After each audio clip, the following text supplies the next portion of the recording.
Okay, let's talk about number 8. These directions above here are actually just for number 7. They're not for 8. So for 8, all you're doing is really solving. They don't want an interval notation here. They just want you to solve it. So let's do it. Look at what's happening. We always work on what's going on the outside and work our way in.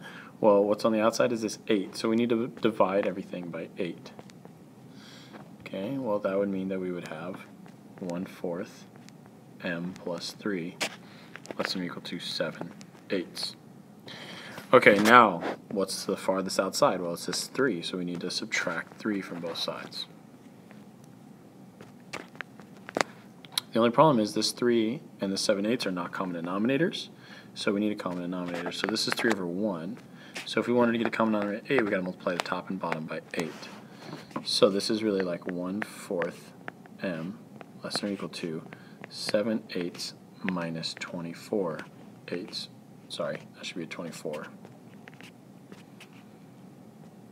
24/8. So 7 minus 24 is negative 17. So we have negative 17/8 less than, which is greater than or equal to 1/4 m. Okay, the last step here is you want to get the m all by itself.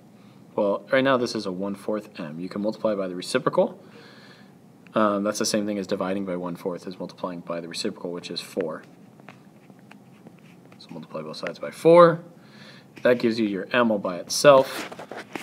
So you get m less than or equal to now 17/8 times by 4. Well, we could kind of reduce this actually. We could, since we're multiplying by 4, we have a 4 on top, make that a 1, and make this a 2. And so we end up with negative 17 over 2.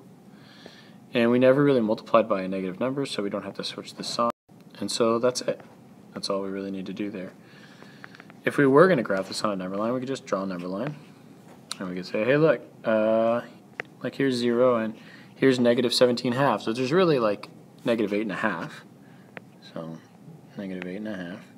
And we would say, hey, m is less than that or equal to, so that's a solid circle. And we just shade this way. That's it.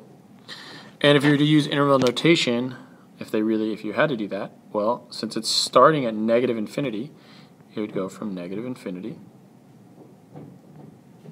to negative 17/2. And we're including negative 17/2, so it would be a bracket, not a parentheses.